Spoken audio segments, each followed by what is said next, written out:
I am jealous of their intelligence, their experience, and their abilities, and I am in awe at their wisdom in the application of those things. It is a great pleasure to have these guys be with us. Please welcome Jim and Tony.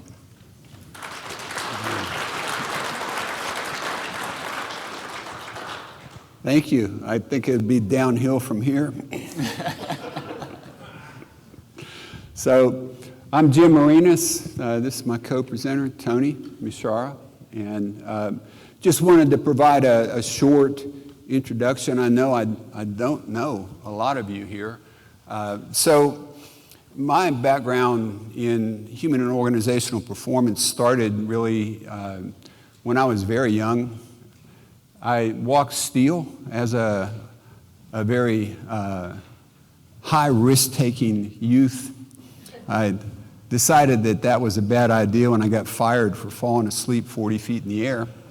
But I moved from that into driving trucks, finally decided to get a real profession, went into the Navy, rode subs, had a career with the Department of Energy Laboratories, worked in research and development, did oversight, had some involvement in consulting after that at several national labs, did work with some oil and gas upstream, North Slope, which is above the Arctic Circle, and a little bit in midstream and then downstream. Worked a little bit with airlines, and am back now doing some work with some of the Department of Energy research facilities.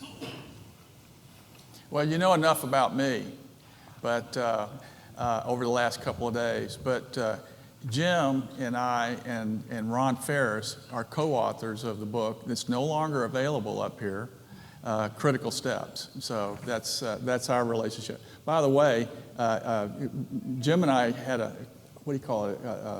love-hate relationship during our preparation of that. You know, we did. I wanted to keep. Originally the book was supposed to be 110 pages. Pithy. Well, yeah. What's that? Pithy. Pithy. Yeah. Well, it turned out to be 165 pages, mainly because of Jim.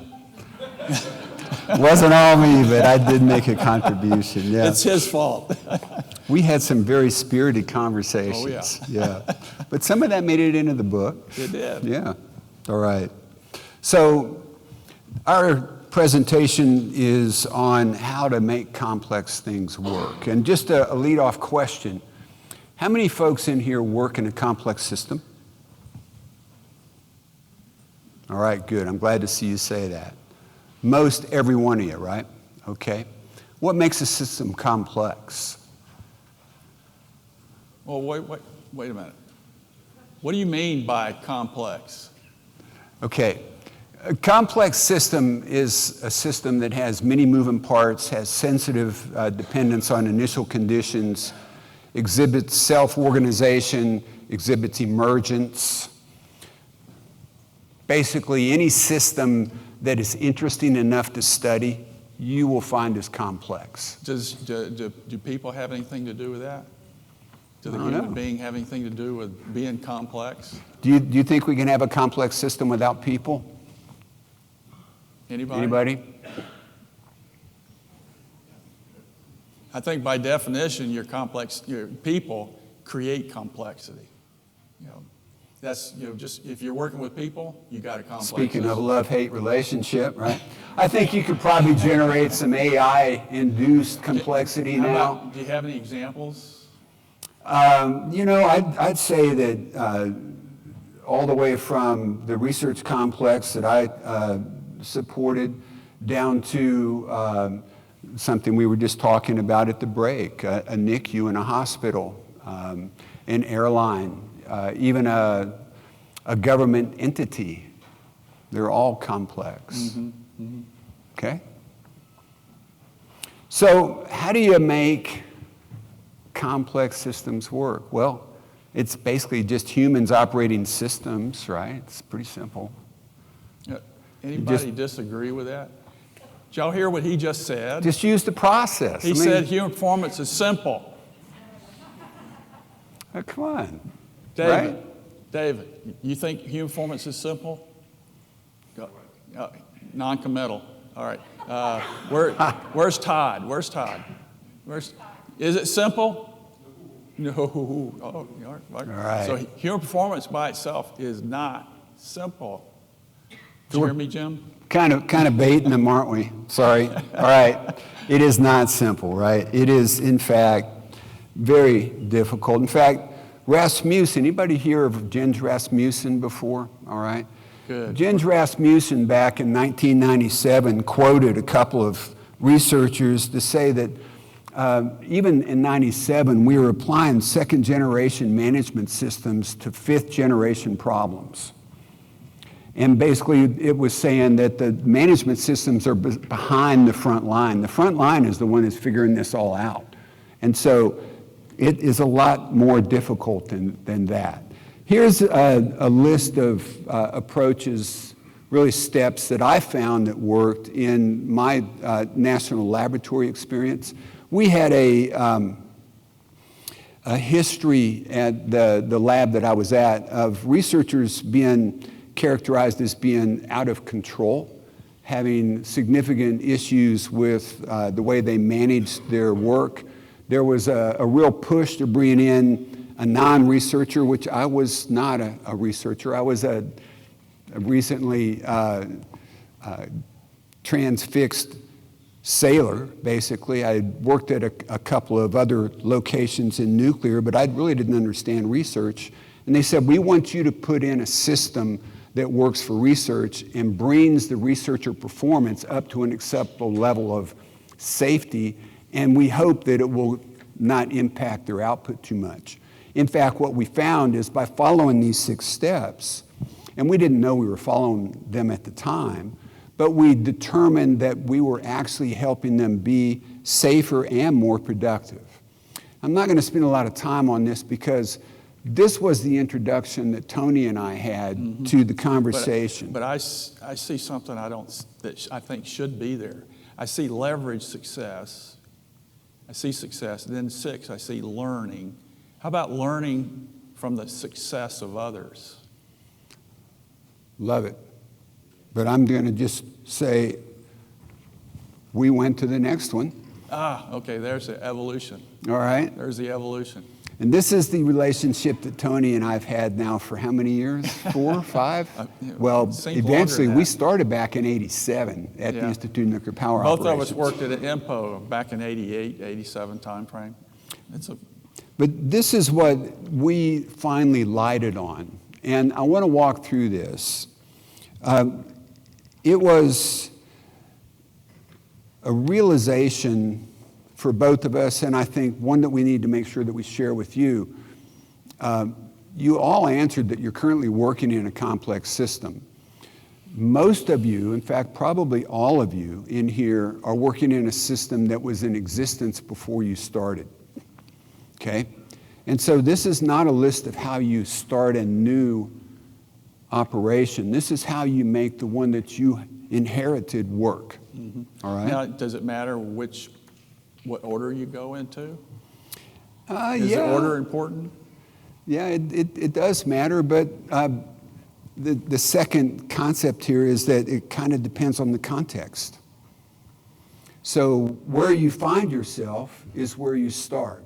And where you find yourself often is something that someone else has presented you. And the idea here is to meet people where they are.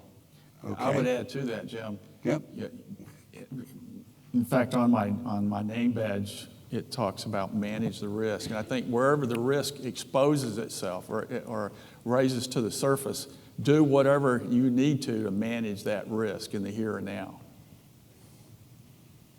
And the way you're going to do it is inherent in these steps. Number 1, understanding what's working well. Frequently, the tendency is to come in with a problem. Well, this is broken, or we just had this event, or this doesn't really seem to be serving its purpose. Now, do I have to do all of them, or can I pick and choose? Is this like a shopping list? No, you pretty much have to do all of these. You have to do all of them? In answering your question, you can change the order up. If you've got to meet them where they are. But some point in making complex things work, you're going to find that you have done Do all something of these. in each of them. Every one of them, yep.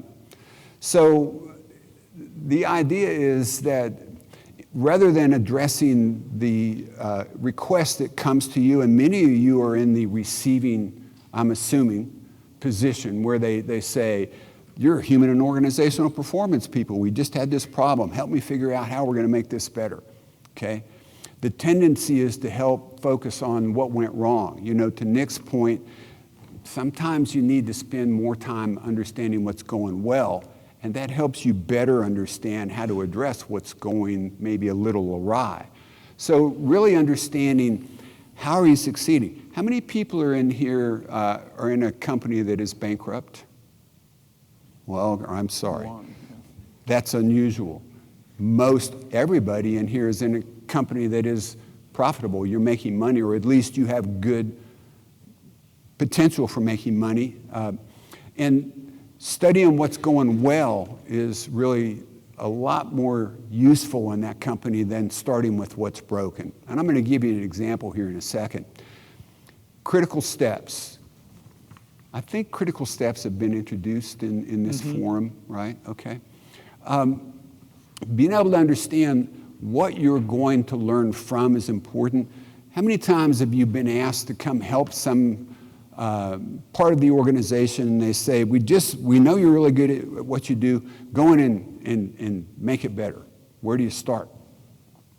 Well, this is where critical steps come in. You've got to start with what helps the company produce its product.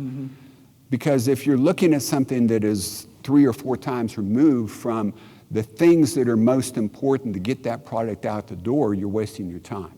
So you start with critical steps. And then benchmarking is understanding this is going up and out. I think you may have heard that term. It's a Sidney Dekker term. It is making sure that you don't drive in and try and reduce all the whole to its individual pieces. Can you understand the whole by breaking something into its pieces in a complex system? This is a question. That's a good answer. Right? In fact, one of the elements of a complex system is that it exhibits emergence as one of its properties, right? Yeah. So are you saying that work is a system? Yeah, Yeah. definitely. I'm going to make a plug here. We talk about HOP, and that's a common vernacular for this for what we're here for. But I'm a big believer that you need to put that "and" symbol between the H and the O, and that's why I refer to this as H&OP, because it's a combination of frontline workers working with managers in a system to achieve success in the long term. And in fact, it is, well, I'll ask you this question. How often is today the same as yesterday in your operation? Just give me a number, 1, 2, 50, 100, 0. I see a 0, okay. The answer is almost never. And I would say really it is never, all right? And so you've got to be healthily uneasy out there when you're interacting. So benchmarking and improving the system is looking at your system as a whole and asking yourself, are there others that are doing this? Are there things that we should be learning before we go in and start monkeying with the system, all right? Then leveraging success. Again,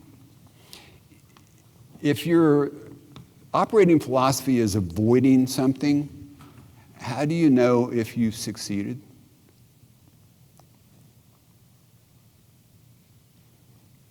If your operating philosophy is to put things out the door, how do you know if you succeeded? Okay? So you've got to look at what you're producing and how that's working. And being able to say, we're really strong at this and this and this and this, inherently, you will be talking about the things that are making you successful, but you've got these little nagging thoughts.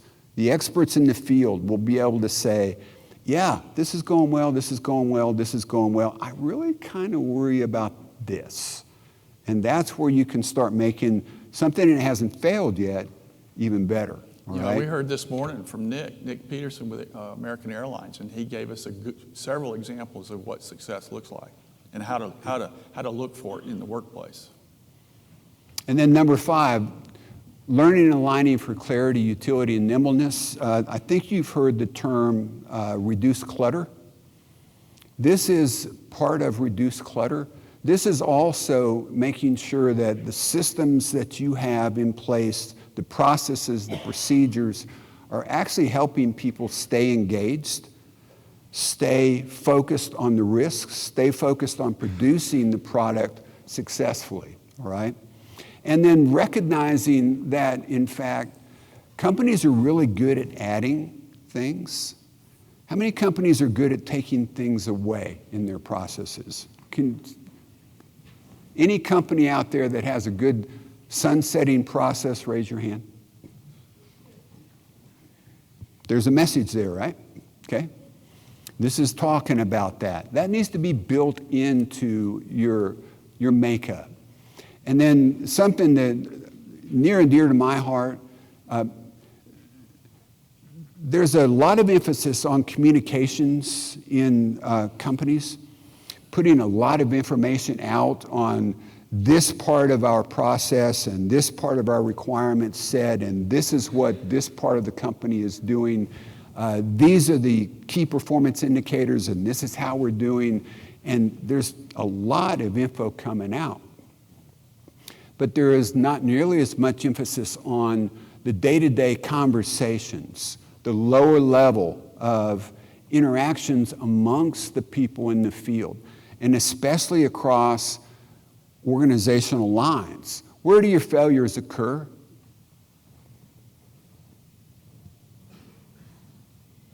When you have an event, where can you usually put a finger on one of the initiators of the event in your communication chain?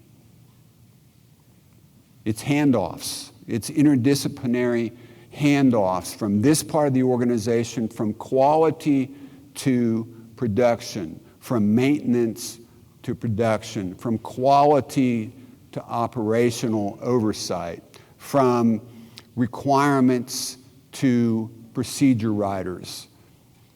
Almost always a translational issue. You know, that sounds like, when you think about systems, and we're going to talk about systems, Jim and I are going to talk about systems this afternoon, system learning. But when you look at systems, usually the weaknesses are those interactions between the parts. The failures occur in the interactions between parts of a system. And that's a good first place to look.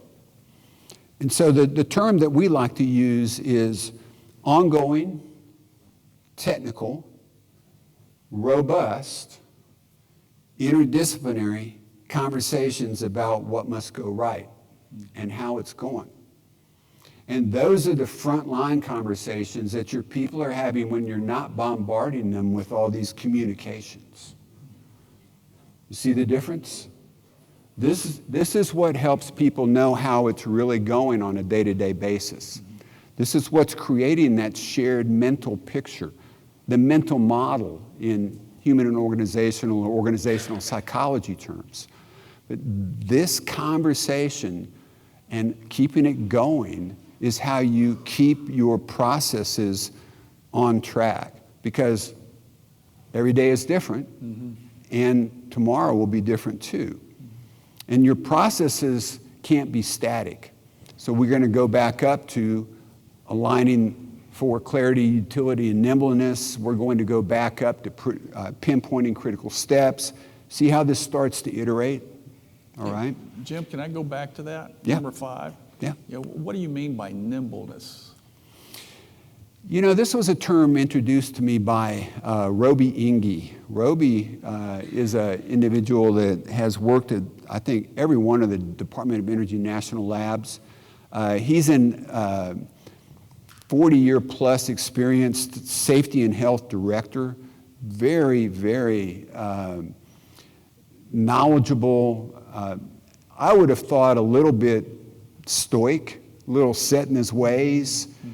But when I talk to him, he's just jumping around, and he's like, well, this is a good focus on this particular discussion, and I was at this lab, and boy, they're doing it this way. And he used the term nimbleness, and it was talking about the way you design your systems to support your frontline people.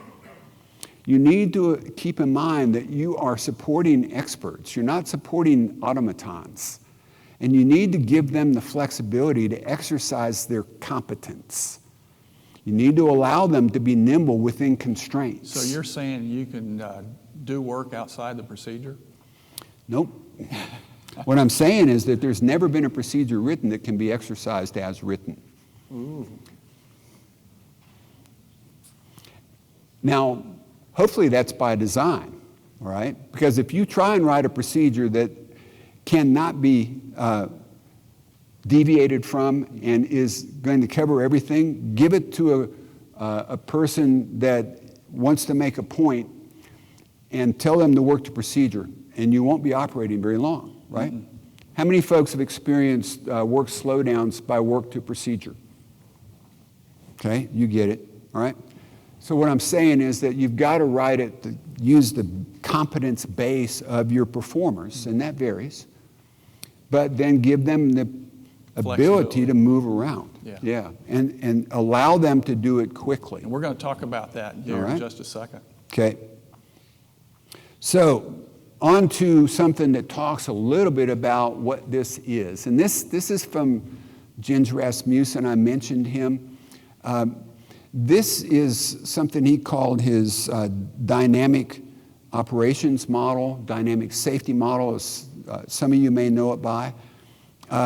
In his, you didn't actually end up with arrows. I guess this isn't going to work. You didn't have an arrow going out. You only had arrows going in on the black and the green and the red going to the left. I've added arrows going out, black, and to the red, because in fact, what you're seeing in a dynamic system is that you have pressures. You've got economic pressures, you've got workload pressures, and you've got pressures from safety emphases that move this operating point around. And it is the responsibility of everyone involved in the process to recognize that every day the way you interact, all these conversations that you're having, these understandings of process versus performance, the incentives that you're providing in various emphases for safety are causing these to move, all right? Now, Tony, the dotted line there as opposed to the solid line. Mm-hmm. Well, when I was in the Navy and when I was training operators at a commercial nuclear power plant, there was always a safety limit. We knew where the safety limits were in terms of reactor power. We knew the safety limits related to the flow of cooling water through the reactor. You had to have a minimum amount of flow. Temperatures, you had a range of temperatures in which to operate.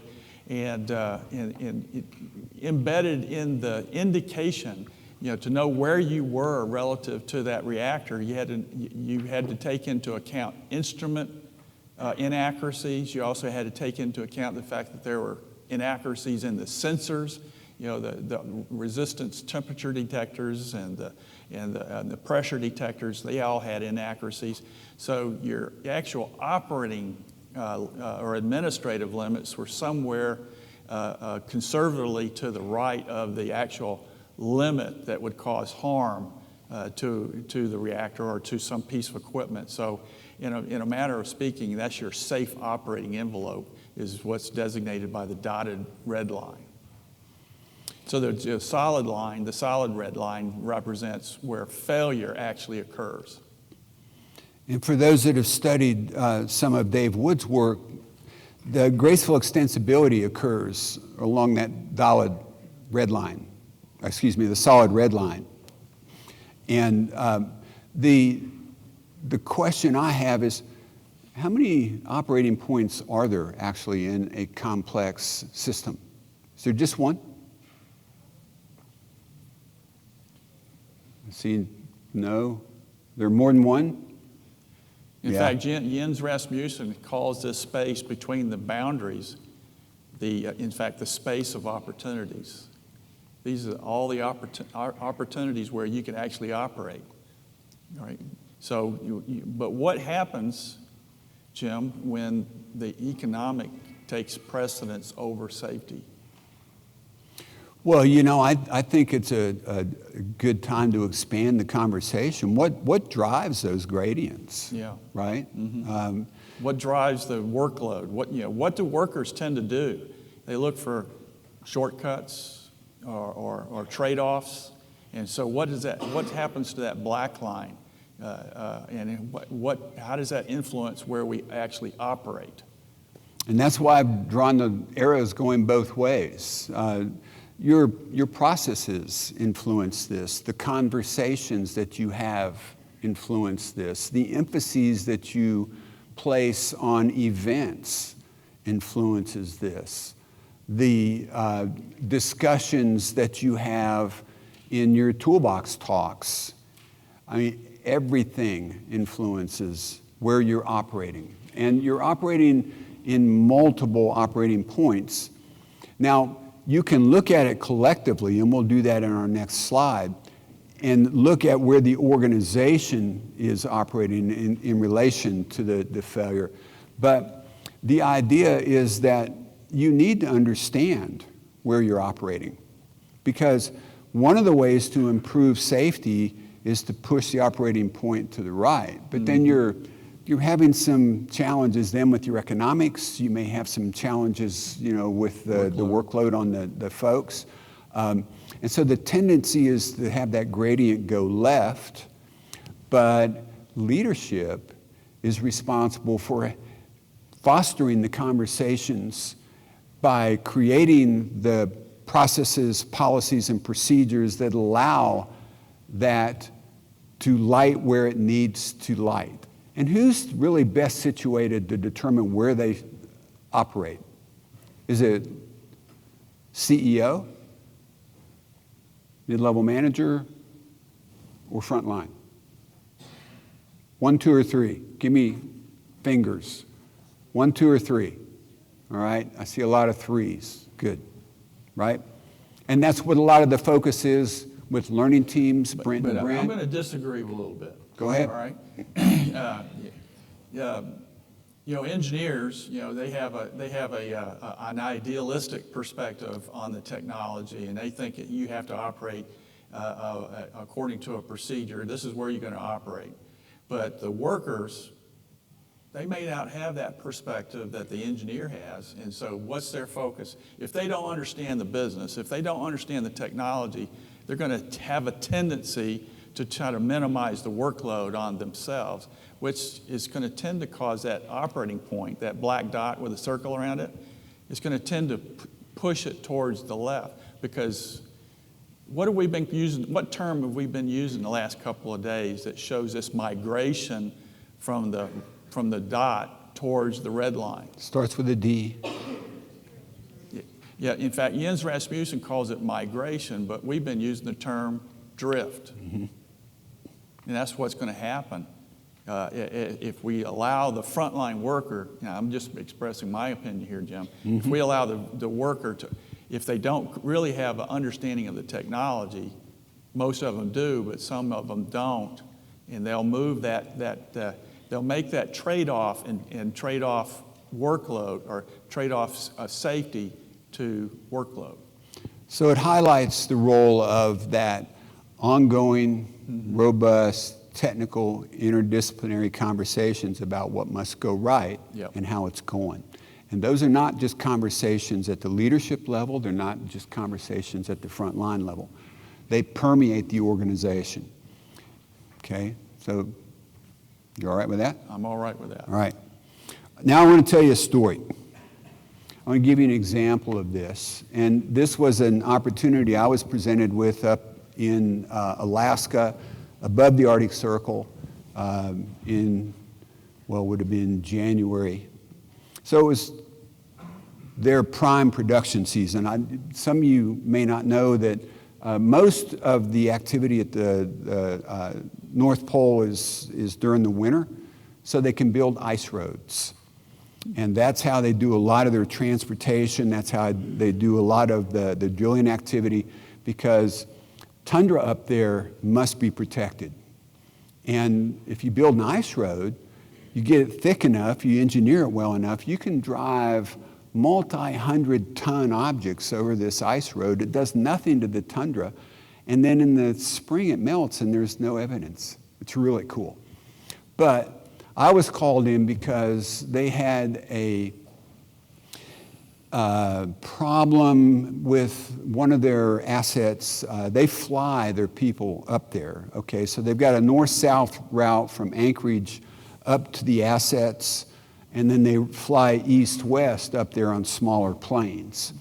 And at one of these assets, they were going to upgrade the main runway so that they could go to a new airframe.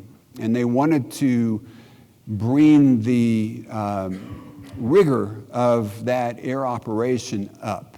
Okay, they being Houston. Houston is where the actual aviation safety heads were. There was a contingent in Anchorage, and Anchorage is actually the one that called me in. They said, we've had a series of troubling failures at this asset. We're going to be upgrading their airspace. They're going to go to a higher FAA classification. We want you to go up there and help us help them. And I said, great, what do you want to do? And they said, well, we've got this nav aid, which is just a light, in this case, on a runway that was found non-functional. Pilot turned it in. 3 weeks later, same pilot flew in, light still wasn't working. We think there's a maintenance issue. We want you to do a learning team. I said, long story short, could we maybe do something different? Because they already knew what the problem was. They'd already taken action, and this felt more like a punishment than it was really getting up there and learning and helping.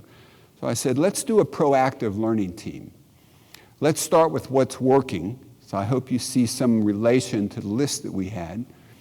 Let's talk to them about those aspects that they know are critical to the operation. Let's bring in all the folks that are involved. So we brought pilots, maintenance, ground control, runways, the aviation safety folks, and we talked through those things that were working well. It led us to a discussion of some of the things that maybe could be improved, but the conversation really started leveling the playing field, because the aviation folks out of Houston and then kind of adopted strategy by the Anchorage people was starting to kind of put their thumb on this asset that needed to up their game.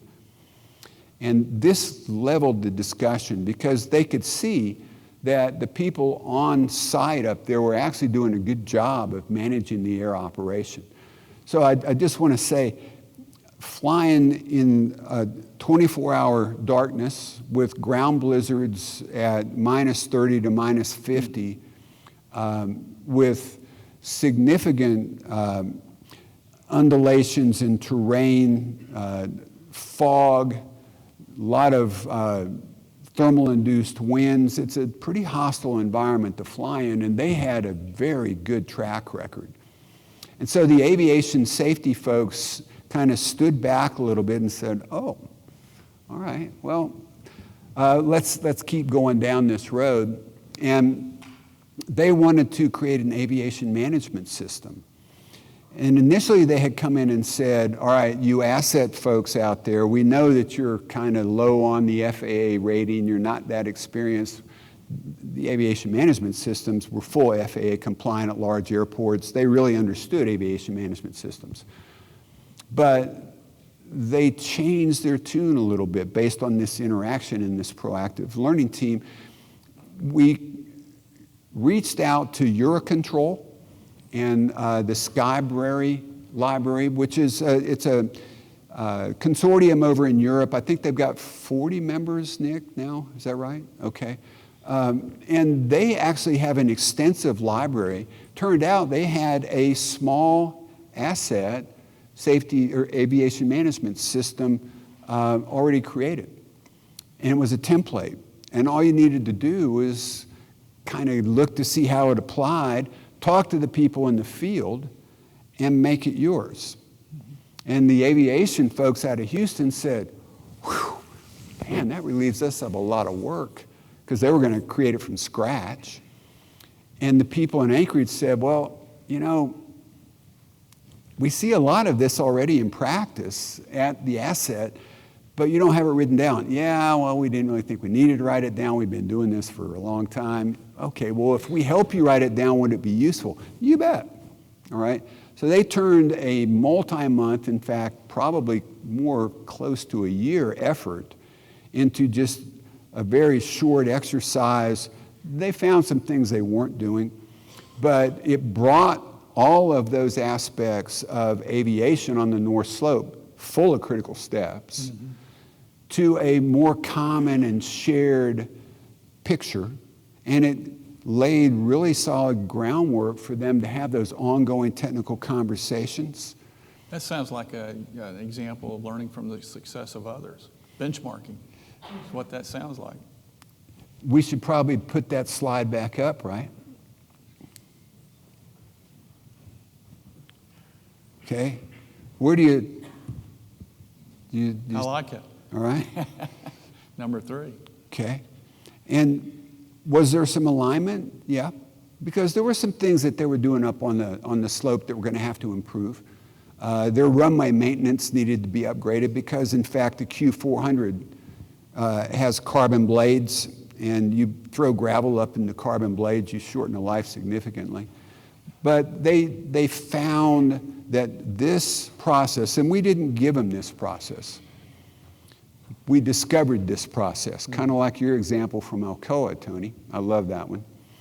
But we found that they followed this, and in fact, they benefited. They put this into practice, and it was faster, better, cheaper, more effective, and it was a lot better accepted. Okay? So, back to this. Do you see where their operating point was moving around? Do you see the pressures at play here? So they had a fairly significant budget for the aviation management system. It was being taken out of operating budget. And in fact, it was being taken out of the assets operating budget because they were funding the Houston and the Anchorage efforts. There was a significant load. In fact, one of the discoveries up there on the proactive learning team, there was a significant load on the pilots because the pilots were counting on the security folks and the baggage handlers to do the weights and balances. Nick mentioned earlier today, weights and balances, they are a little bit more critical on these small planes. And they were actually weighing every person in every bag to make sure that they got this right. But they were still struggling with making sure that they had gotten all the people that they expected to, that they actually made it on the plane. The baggage was actually there. Sometimes people had a tendency to kind of get a piece of equipment last minute onto the plane. And the pilot told me at the end of this proactive learning team, thank you, because that process is critical for us. Mm-hmm. And in fact, I find myself thinking about weights and balances in the air. And I shouldn't really be thinking about weights and balances. I should be thinking about flying this plane, all right? And so that is an example of how those pressures have to be moderated, they have to be understood. Now, before you go. Yep. Before you go to the next slide, or leave this slide, One of the things that we're going to talk about this afternoon in the systems learning breakout is what influences this operating point, what influences these pressures, these conditions, and this all happens within a system, the work system that I mentioned earlier. And so how do you manage this so that you don't put yourself, put your operating point all the way to the left, all right, and you still have some room for maneuver and some flexibility, that nimbleness you talked about. How do we sustain or retain nimbleness in this operating point? You don't want to constrain it so badly, but what's controlling or influencing where the operating point is? We're going to talk about that later. Mm-hmm. Well, and it's a good lead into the next slide. Cook actually revisited Rasmussen's model. Richard Cook, Ohio State. From your alma mater, Asher. And the idea was to understand, and I should say that the title of the paper was Going Solid. I know there's a number of folks in here that may not have experience in steam systems with pressurized operating conditions. Going solid is when the pressurizer or steam generator, depends on the system, fills with liquid. You can compress steam, and that's what actually makes operating a steam system okay, because it will condense if you make it too high a pressure. Mm-hmm. But you can't compress a liquid. So if you go solid in a steam system, you are real close to breaking it catastrophically. So going solid's a really bad thing. Cook and Rasmussen were studying emergency rooms, and they were looking at how hospitals were able to reconfigure, to change their flow, and to be able to really absorb pressures in demand. I think you heard already about Las Vegas, right? Mm-hmm. Okay, so this is an example of how you manage systems so that you don't go solid. And the small gray circles represent where people in a high reliability operation perceive their operating point. The triangle in the middle of the small gray circles is the actual operating point. And then the black circles are where people in a low reliability operation see themselves operating, okay? So are you saying that they have low standards? No, I'm saying that they're not focused on ongoing, robust, technical, interdisciplinary interactions about what must go right and how it's going. So when I was training operators, we would train the operators to know exactly where the reactor was at any point in time. But I would also challenge the operators. We had a set of technical specifications. You had to satisfy all these technical specifications, a book about this thick of limiting conditions for operation. And we had to satisfy all those. If we didn't satisfy them, we had to have some plan in place to eliminate that limiting condition or that problem. But I would ask the operators, if you had satisfied, I just wanted to give them this thought experiment. If you were satisfying all technical specifications, are you safe? Are you safe? Or what else could be going on? What's the unknown risk associated here? And so you can tell that even the high reliability operating or organizing companies still had some deviation from the actual condition or actual operating point. So why is that? Well, I think it's just because of going back to the inaccuracies in your measurements, but also things wear out. Yep. Entropy.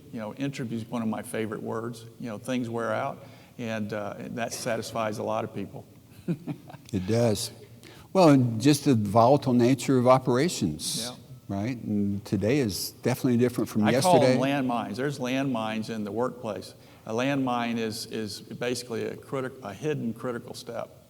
Critical step that's you're already set up and poised to cause harm by what would be considered a normal human action in the workplace. Well, and something you point out to me, Tony, and I think it's important, Complexity, just the nature of complex systems, really are the root of the rest of VUCA. Yeah, complexity creates ambiguity, and that in turn creates uncertainty.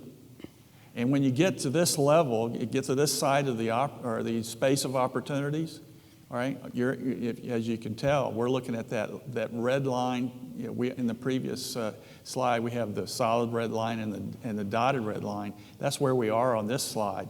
And now your space for maneuver or your room for maneuver is very limited. This is going back to your going solid. We're almost going solid at this point. And otherwise, if we do the wrong thing at this point, we could cause harm. So one of the things that Cook and Rasmussen point out, and Beth, I've heard you use this term, the people in the low reliability organization often would characterize a failure, an event, as a fundamental surprise in their organization because they really didn't think they were operating where they were, okay? And the people in a high reliability organization frequently would characterize an event as an aha, I worried about that. They had already thought about the fact that they could have this problem. Mm-hmm. And it points to the fact that they know more about how their system is actually operating, all right? And I'm a big proponent. I beat this drum continually with the folks that I work with. There's some industries that don't adhere to this, but and Jim agrees with this. Technical expertise is absolutely necessary in a high hazard industrial environment. If your people don't know where they are relative to the key assets of an organization, it's a dangerous situation. And so, in other words, people can't be flexible, or they don't know how to be flexible if they don't have an understanding of the technology that they're working with. So just for those that may not be familiar, I think all of you are, the principles of high reliability operations or highly reliable operations, okay? Well, wait a minute, let's go back to that real quick. Okay. So is there room? Now, a lot of H&OP, notice I said H and OP, all right? There's a lot of it is based on the research associated with resilience engineering, all right? That's a domain of research, human factors and ergonomics. But here, this is research that happened in the early 90s, mid-90s. Is there room for this in H&OP? Is there room for this in resilience engineering? This was rooted in air traffic control, nuclear operations. Nuclear operations, ATC, yep. Yeah. In fact, I see a lot of folks coming back to re-examine HRO. Mm-hmm. And if you're curious about the reference for this, Wyke and Sutcliffe's book, Managing the Unexpected, and it's the 3rd edition, so look at the 3rd edition of Managing the Unexpected. And some of the fundamental research on this was done out of the University of Berkeley, the Center for High Reliability Studies. Also a very good crew of folks, Roberts and Rockland, and recommend you go back and look at it. So to wrap this up, the idea is that, number one, be opportunistic. Don't think that, in fact, there is a prescribed order of how you go about making complex things work. You will be presented opportunities. And then you've got to vet those opportunities. The example I gave was, in fact, I said, no, let's do something different. But you need to identify whether or not it really makes a difference, pinpointing the critical steps. What is the relation to what you've been asked to work on? Go and look around, go up and out. Don't assume that you have all the expertise. And in fact, you'll find you never have all the expertise. Because in fact, if you did, it left because they got a better job offer, all right? And leverage success. There's so much emphasis put on avoiding failure. Mm-hmm. It really needs to be changed because how often do folks succeed? Ballpark, 50%, Tell me when I get to the number. 75%, 90%, 95, 99.